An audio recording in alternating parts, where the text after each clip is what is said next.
Yo, what's up guys, AFC Dino here and welcome to a new video. We're gonna be using the same team again like in the previous videos. Like I said, I did have a bunch of recordings which I was planning to use but actually didn't. However, now I'm just gonna commentate over them as the battles I recorded were just non-commentary based. But I know you guys love the commentary, so I'm just gonna do this and we're gonna hit the play button. So let's see. So our opponent has Chandelier as well, hiding behind the Hippo, and a Rotom hiding behind the Chansey. This battle again has been a while for me, so I'm not sure which plays I was making. But looking at the build of his team, I think I probably lead with Nidoqueen or Scizor. I guess Infernape could be an option as well, but Nidoqueen easily gets up rocks versus him or Toxic Spikes, and Scizor can easily U-turn. And I did lead up with the Nidoqueen against the Rotom, and we just go for Toxic Spikes on this one. He goes straight for the Leaf Storm. It's gonna do about more than half, but I live the attack. I get a one layer of Toxic Spikes, which is really nice because that can potentially shut down substitute Chandelure. Here I'm not sure if he's going for Leaf Storm again, but I would like to preserve this Nidoqueen somehow. But on the other hand, an extra layer seems of Toxic Spikes also seems really nice. So I'm really debating whether I should stay in or switch, but I felt like going into Infernape straight away, as he's most likely going to switch, and if he Leaf Storms again, it's not gonna do as much because I resist the attack and he's at half it. I resist the attack and he dropped his special attack, and now I can just go for the U-turn as Chandelure comes in. So I was really trying to bait in the Chandelure just to try to get it poisoned, and even if he goes Hippo would be poisoned as well. And I can bring in my Dragonite. Dragonite should be able to kind of take this on. But here I assume the Hippowdon comes in. However, I didn't see the leftovers on it, so I assumed he was scarfed. I didn't think Dragonite was gonna sweep this game necessarily, so I went for Dragon Claw. Because the moment Chandelure is gone, I'm free to click Close Combat with Infernape anytime I want, and he did decide indeed to trick me. That's why I didn't Dragon Dance up here. I Dragon Clawed, and it ended up working out because now Chandelure is really low. Here, though, I assume he wants to switch. I could Dragon Claw again, but I didn't want to give his Scizor free reign because my Nidoqueen is really low. So I decided to switch here and go straight into my KFC Adino, as my opponent decided to go for Shadow Ball, which is fine. 2 more turns for the Chandelure. I get Leftovers recovery here. I was actually hoping he would switch there, but here I'm just gonna go back into Obese Knight because I can easily roost off the damage, but I assume he wants to go for a Fire type attack.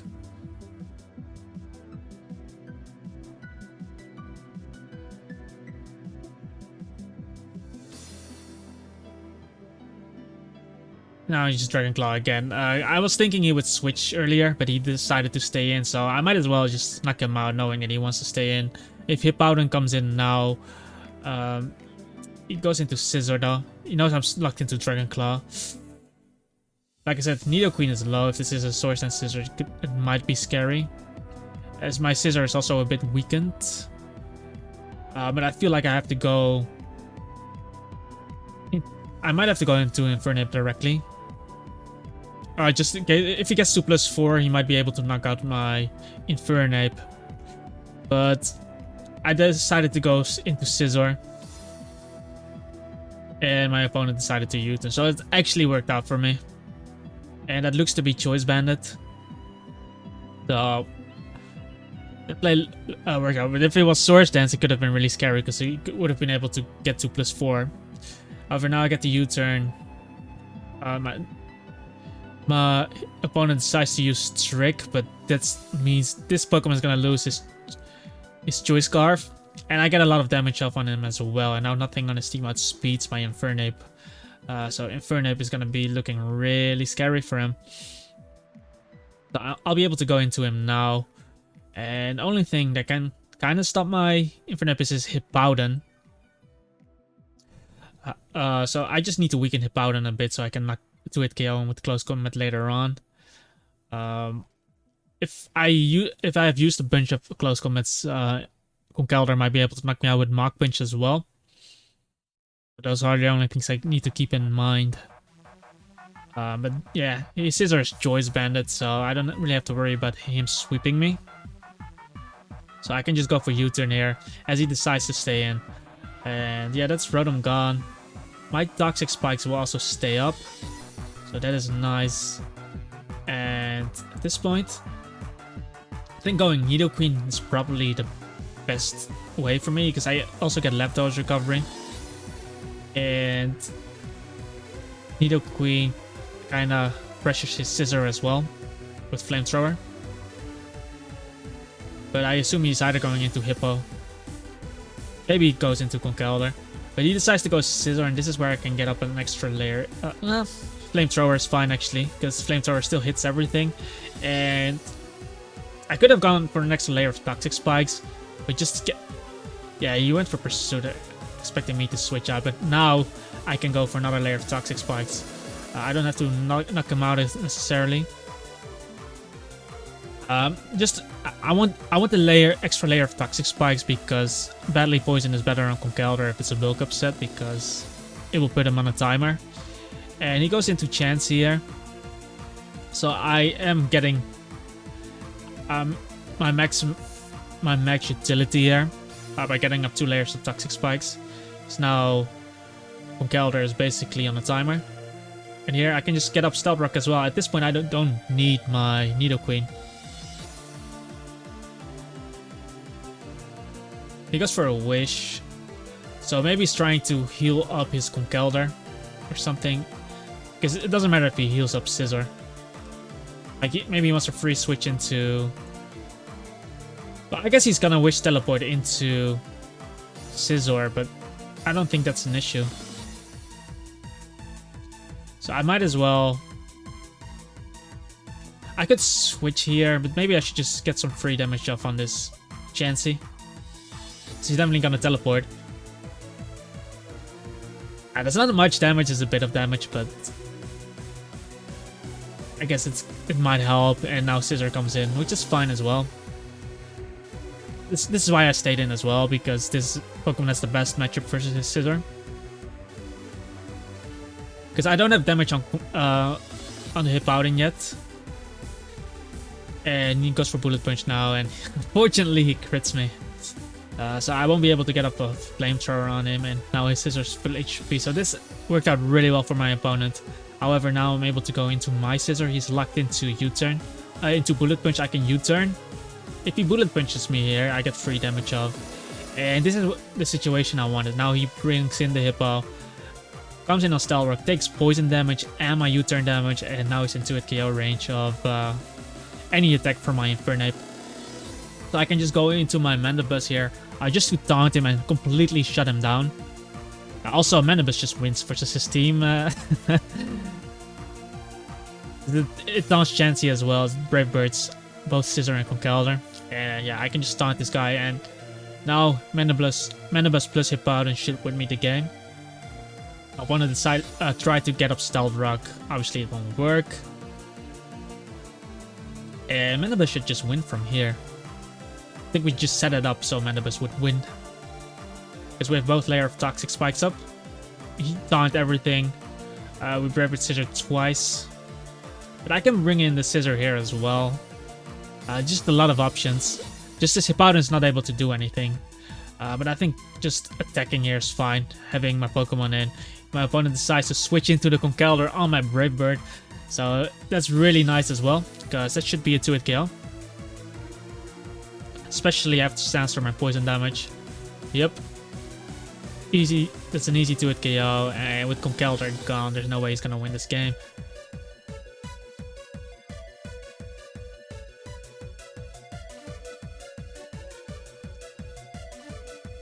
Because my Inferno can live on Bullet Punch easily, and I can close combat the rest, so... Even if he somehow gets past my Mandibus, which I don't think he will. Now Scissor comes in. And I think I just stay in and attack him. There's literally nothing he can do to me. We can just Brave Bird. We're faster as well. But it's gonna be some nice damage. He U-turns, and because we're leftovers, we can just taunt whatever he brings in. And one more Brave Bird will put the Scissor into Mach Punch range too. And with the other Pokemon being poisoned, there's just no way. Like we taunt Hippo and Chansey, get leftovers recovery, and then we can Roost.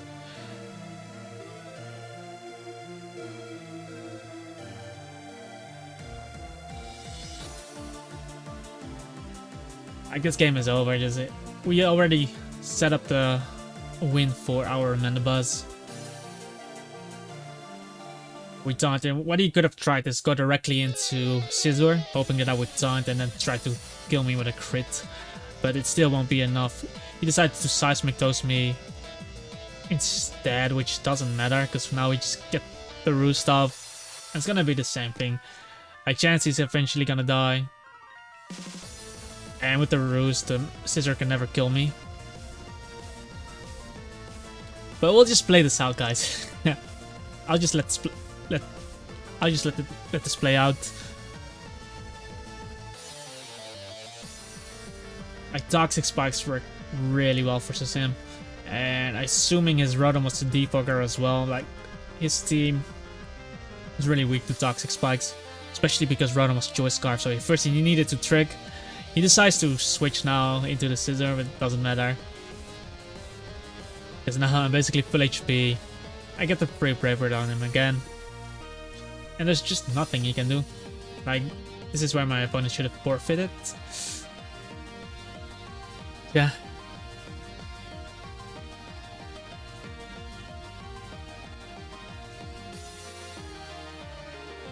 He turns again. That's the power of Brave Bird Mandibuzz running through his team. He was actually really weak to Mandibuzz now that I think about it the moment the Rotom was gone. Because most Mandibuzz do have Foul Play. Here I can just attack him again. Just gonna click Brave Bird there. Don't really lose much HP. And I have leftovers anyway. And I don't need HP to beat Hippowdon. Scizor can only come in one more time. We just Brave Bird him. I could Foul Play as well. Doesn't really matter.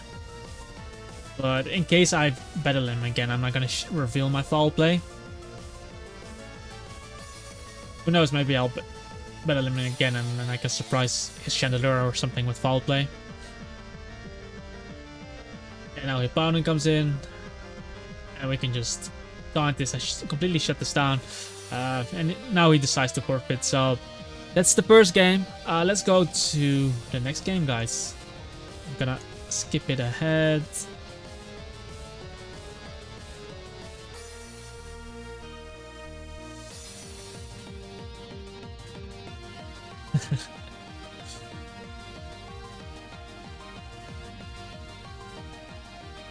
First off, team preview. Behind my cam, there's a Lucario, by the way. Hold up, let me actually.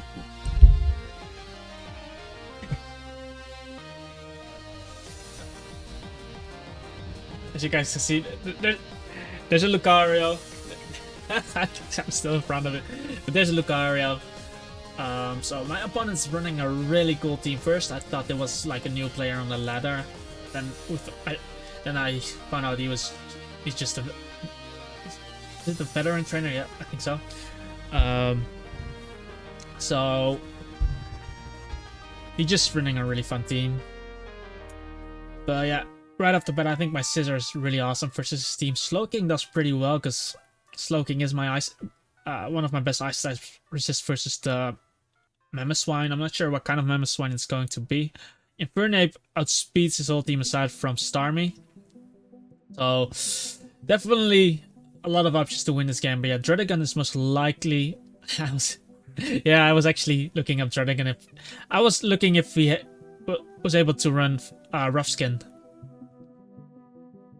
I saw Sheer Force because I didn't have him in my Pokedex. I needed to know if Rough Skin was a hidden ability. Rough Skin isn't a hidden ability, so I was actually now looking it up on a website because I need to make sure if this, because if it was Rough Skin, he was most likely going to be the Stealth Rocker. But yeah, he could run Flamethrower, so I think I decided to bring in Slowking. But if he's a Stealth Rocker, then Mamoswine isn't. And a Mamoswine can be one of a really offensive Mamoswine. He does indeed reveal the Stealth Rock. And yeah, I just throw off a Toxic here as I catch the Rotom, which is okay. It's not bad. And here I can find out if he has leftovers as well. As he indeed has leftovers. And this is kind of an awkward position though, because you can easily Volt Switch. And like, he has no reason not to go for Volt Switch, because he can Hydro Pump my Nidoqueen afterwards if he really wanted to. But I do have the poison on him, so maybe he doesn't want to stay in for too long. But yeah, I was thinking about bringing in Scizor. But if I do bring in Scizor, it's gonna weaken Scizor to the point where he might not be able to deal with the Starmie. But I felt like that was my best option. I didn't want to throw away Nidoqueen just yet. And my opponent did decide to Volt Switch, which sucked for me because now my Scizor's a bit below half HP. And he's most likely going to bring back in the Druddigon, yep. Because Druddigon probably has Flamethrower. Druddigon seems like a really cool counter to Scizor as well. Anyway, I bring in my Nidoqueen now because at this point I didn't have Defog on my Pokemon yet, but he reveals Dragon Tail. Unfortunately, I don't get the poison on him, and he Dragon Tails me into KFC Adino. Not sure what I'm doing here. Am I just fall playing just to get damage off? He's indeed Rough Skin, but I got some nice damage off on this guy, and he used Glare. Yeah, this Pokemon seems really annoying, but okay, dude. Now I'm roosting, expecting him to Dragon Tail me again or something. As he brings in the Rotom. And again, it just felt so really difficult with the Druddigon. I want the Druddigon gone. And Rotom just free to Volt Switch every time. I decided to roost here again, expecting him to Volt Switch. And then maybe he's gonna fear a Foul Play or something. So luckily it's only doing half to me, so I'll be at normal HP as he brings in the Lucario. And I wasn't sure what kind of Lucario this was going to be, because he was running Tyranitar and Mamoswine, so maybe it's especially offensive. He also has a Starmie, so maybe he's physically offensive. I think I might just stay in, but if he sets up and I get paralyzed, it might become a done deal for me. I felt like I just bring in Nidoqueen. If he Nasty puts up, I can live Dark Pulse. Yep. And if he Swords Dance, I am physically defensive, so I should be able to live any attack. Maybe I don't live Meteor Mash though if he's Life Orbed. Now I Flamethrower him. And just pray that he doesn't flinch me. But maybe he thinks I'm especially defensive and switches out. Unfortunately, he doesn't. I do live, and he didn't flinch me. Like, I don't remember this battle much, but these are the steps I would normally take. And I get the Flamethrower damage off, which is nice because that puts him into Mach Punch range and close to Bullet Punch range as well. After some more Life Orb recoil hits. And because he's specially offensive, my Dragonite should be able to somewhat deal with this. But I'm not sure if I'm gonna go Dragonite now, because I would like to keep Nidoqueen just to block Volt Switch. Yeah, I do go into Dragonite now. Hopefully he goes for Aura Sphere. He just Dragon Pulses again, but maybe I live too. No, I don't. But maybe he's fearing extreme speed, so I'm just gonna roost, and he Vacuum Waves me. But that Okay, okay. Extreme speed always goes before vacuum wave. So he just threw away this game. Now, he didn't throw away the game, but he threw away his Pokemon because now I'm just free to roost again.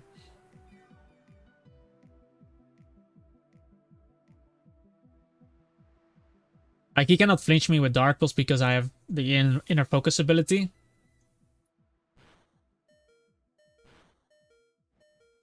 I just get a nice roost off. And here, I think I was thinking about Dragon Clawing him in case he wants to Nasty Plot again. But I'm not sure. Did I Dragon Dance up? Oh wait! Okay guys. I actually wanted to make a big boy play here. I was expecting him to expect me to roost again. But by Dragon Dancing up, I would outspeed him. So now he's forced to click a Vacuum Wave as I get a Dragon Dance up for free. That was actually a big boy play. I can imagine my live reaction being super cool, but I just Dragon Claw him, outspeed him, and he didn't Vacuum Wave me, so I even have more HP now. And he's forced to bring in a Mammoth right now. Like, he's forced to. And I'm not sure if he's going for Ice Shard there. I definitely don't want to lose Dragonite just yet, because it can definitely put in some work. Dragon Dancing up versus the Rotom, for example.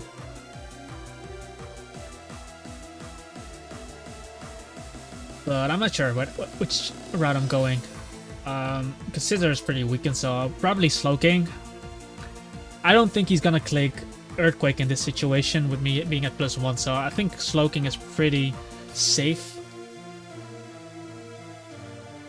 And I need to find out what his set is. Because this might be Choice Bandit, because he already has some speed control with the Starmie. He already has a sweeper in Lucario, so maybe he just wants heavy damage, but it could also be Life Orb. Life Orb with 4 attacks or something. I think I want to try is Metronome, perhaps. Metronome Memo. But yeah. Like, I was definitely thinking about staying in, but it was so likely that he would click Ice Shard in this situation.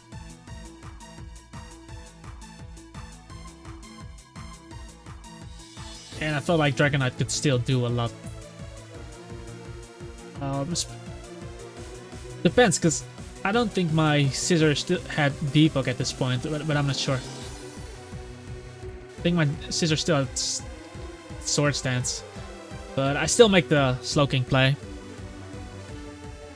So what? Yeah, he does indeed go for the Ice Shard.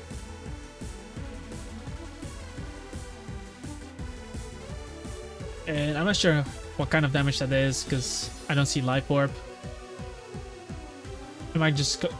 I clicked Psychic here, expecting the Rotom to come in. I get. Okay, cool. So that's 3 damage on the Rotom. And it's definitely gonna put him into close combat range. That Psychic damage did a lot though. That was actually a lot of damage. And now I'll bring in the Nidoqueen, because if he clicks Hydro Pump, I get a free hit with Infernape. And even Starmie's not gonna appreciate the attack, so I assumed he was Volt Switching there. Yep. And now the poison damage is racking up.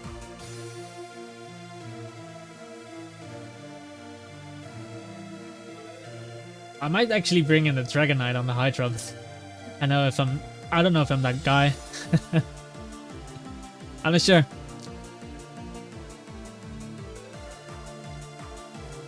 But am I bringing in the Scissor on the Hydro? That's possible too, but I definitely want to keep Scissor for the Starmie. Like, what's my play? I can definitely see myself bringing in the Dragonite now. Yep. If he Volt Switches again, good play. But he's poisoned, so that's definitely gonna pressure him, yeah. Hopefully I don't go for Roost, but just for Dragon Claw, because I don't ever see myself whipping with Dragon Dance. We'll see. Yeah, I do go for Dragon Claw as he goes into the Memo, and I get a free Dragon Claw damage off, meaning now he's in Mach Punch and Bullet Punch range from Scissor. that is really nice.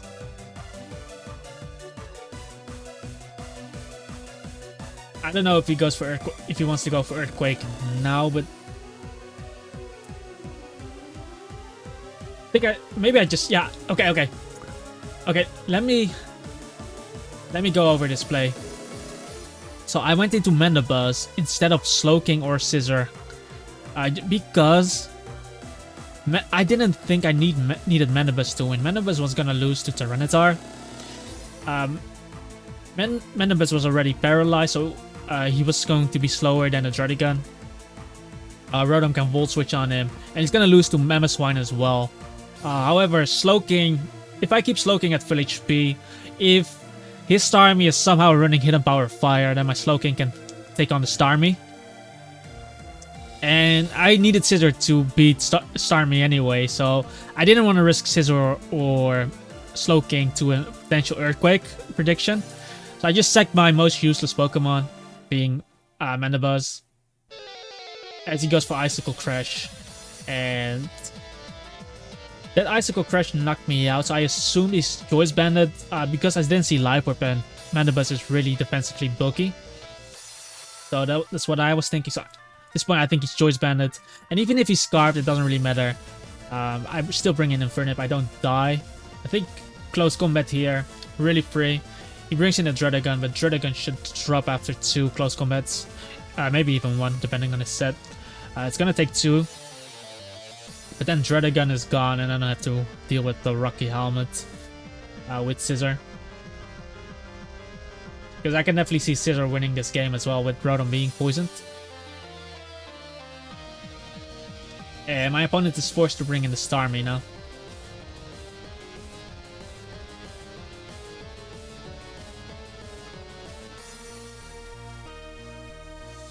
And maybe here I'm gonna sack Dragonite, I don't know, to bring in Scissor or Slowking. We'll see, we'll see. I'm not sure which route I'm going here.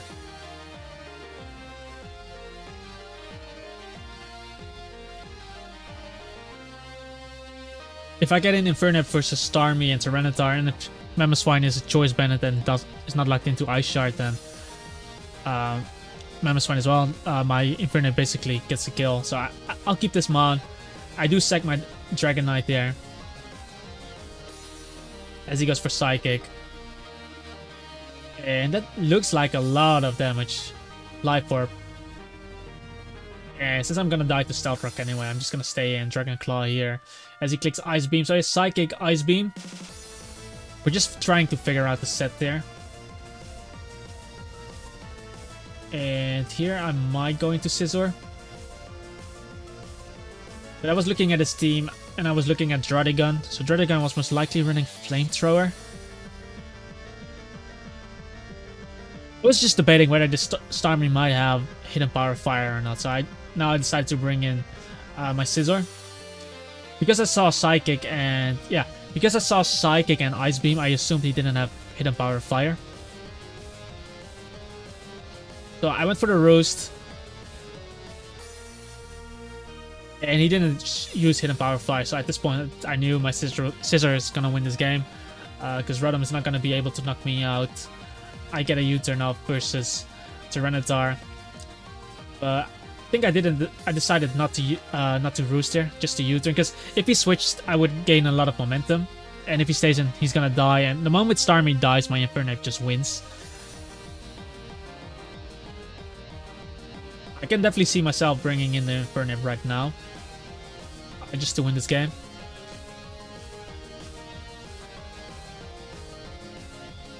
And I still have room to come in on one more Stealth Rock hit. And now I'm just going to reveal Mach Punch. And it's going to knock him out. He was definitely going to click Ice Shard there. And Infernape still has room for one more attack. I think I sack Nidoqueen here, so that he cannot Volt Switch into my... oh, he forfeits there. But I would sack Nidoqueen here, just because I wanted to prevent him Volt Switching into Tyranitar. Just because I didn't want him to go Tyranitar, because that would remove... that would summon the Sandstorm, and then I would die to Stealth Rock plus Sandstorm. So if I go Nidoqueen, I block his damage basically. And if he knocks me out with Hard Whip and Puff, I get an Inferno and click close combat 2 times without dying to Sandstorm. That was basically the thought process. So basically 2 games. I hope you enjoyed these battles with post commentary. I think I still have a bunch, so definitely stay tuned. And once again, guys, make sure to follow me on Instagram. I know I'm not that active on YouTube anymore these days, but I do post daily on Instagram if you are interested in what's going on in my daily life. So definitely would appreciate a follow there. But yeah, if you are interested in the team, check it out on Patreon, guys. Join our Discord server. I still enjoy talking to people on Discord. And follow me on Twitch maybe. I definitely am planning on streaming in the future soon. And yeah, with that all being said, I hope you have a wonderful day, and I hope to see you guys in the next video. Peace out.